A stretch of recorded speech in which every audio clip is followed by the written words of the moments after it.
और आगामी लोकसभा चुनाव को लेकर बीजेपी ने अपनी ताकत झोंकनी शुरू कर दी है और इसी के चलते बीजेपी के राष्ट्रीय अध्यक्ष जेपी नड्डा मुंबई के 2 दिवसीय दौरे पर जाएंगे, जहां पर वो लोकसभा चुनाव को लेकर मंथन करेंगे। देखिए 1 मिनट की पूरी रिपोर्ट।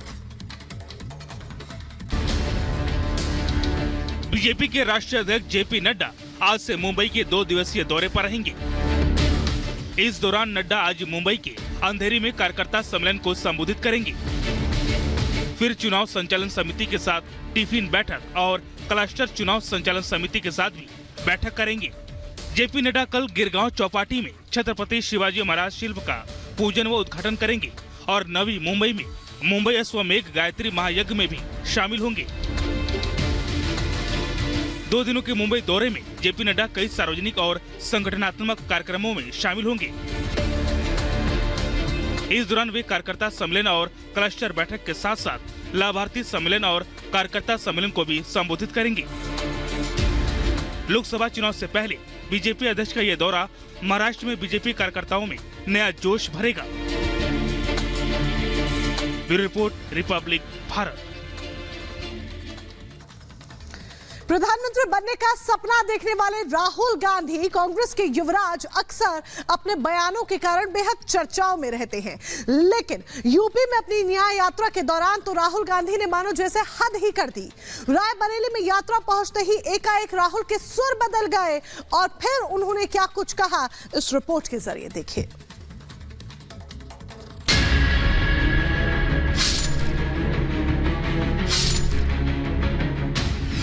शराबी बोल पर छिड़ा संग्राम। यूपी का भविष्य रात को शराब पिए नाच रहा है, डांस कर रहा है नशे में। युवाओं का अपमान, मचा घमासान।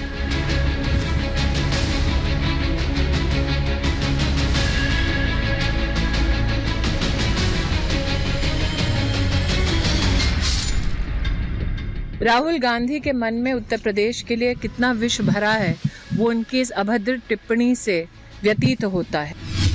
बिगड़े बोल, राहुल का सेल्फ गोल। अब बताओ, मीडिया में कोई नहीं, सबसे बड़ी कंपनियों में कोई नहीं,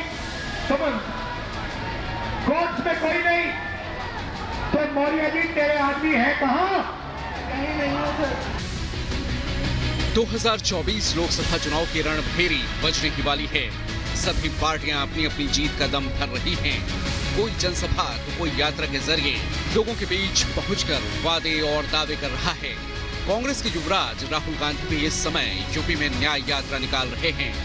हालांकि उत्तर प्रदेश में अपनी यात्रा के बीच उन्होंने यूपी के युवाओं को ही नशेड़ी बता दिया। सुनिए राहुल ने क्या कहा।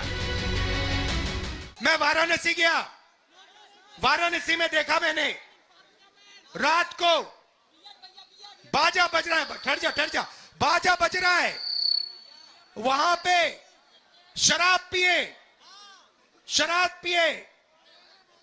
सड़क पे लेटते हुए बाजा बज रहा है।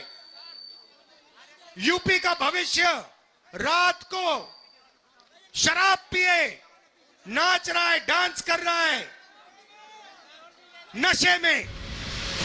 तो सुना आपने। वैसे ये कोई पहली बार नहीं है जब राहुल ने कोई विवादित बयान दिया हो। राहुल और विवादित बयानों का ये नाता बहुत पुराना है। अभी मंगलवार को ही राहुल अपने एक विवादित बयान के चलते सुल्तानपुर के एमपीएमएलए कोर्ट में पेश हुए, लेकिन उसके चंद घंटों बाद ही रायबरेली में यूपी के युवाओं का अपमान करते हुए उन्हें शराबी बता दिया। जरा सोचिए, जिस राज्य में अपनी पार्टी को मजबूती देने के लिए कांग्रेस के युवराज यात्रा निकाल रहे हैं, उसी प्रदेश के युवाओं से कुंठित नजर आ रहे हैं। अब अपने इस बयान को लेकर राहुल घिर गए हैं। बीजेपी ने इस बयान को लेकर राहुल को आड़े हाथ लिया है। राहुल गांधी के मन में उत्तर प्रदेश के लिए कितना विष भरा है, वो उनकी इस अभद्र टिप्पणी से व्यतीत होता है। काशी की पुण्य भूमि के बारे में और उत्तर प्रदेश की युवा पीढ़ी के बारे में जो अपशब्द राहुल गांधी ने कहे हैं, तो मैं तो कहूंगी कि कांग्रेस पार्टी का भविष्य अंधकार में है। राहुल गांधी जी, ये युवा पीढ़ी आपको गिनती करने लायक भी नहीं छोड़ेगी, शून्य पे पहुंचाएगी कांग्रेस को उत्तर प्रदेश में, और उसके बाद आपके पास कोई विकल्प नहीं बचेगा।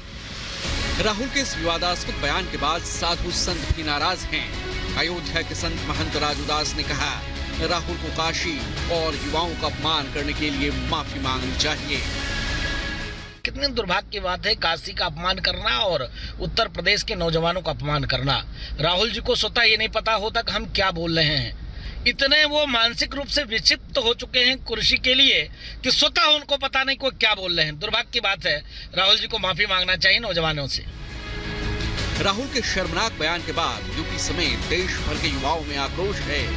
यूपी के रायबरेली में युवाओं ने पोस्टर में राहुल को धोखा देने वाला बताया और उनके खिलाफ जमकर नारेबाजी की। देश की राजनीति में उत्तर प्रदेश की अपनी अलग भूमिका है। जिस प्रदेश में लोकसभा की सबसे ज्यादा सीटें हों और युवाओं की 50% से ज्यादा आबादी हो, वहां के ही युवाओं को नीचा दिखाना कांग्रेस के युवराज को बेहद महंगा पड़ सकता है। Bureau report, Republic Bharat.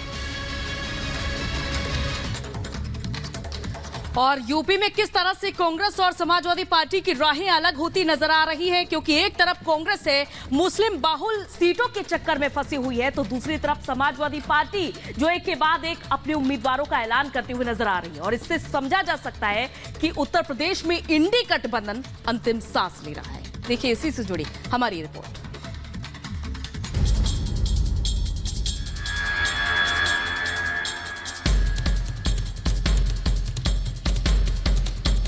तो यार 2-3 सीटें यहाँ वहाँ हम चाहते हैं, वो नहीं चाहते हैं, ये सब बातचीत से ही तय होगा। पश्चिम बंगाल, पंजाब, दिल्ली और अब उत्तर प्रदेश,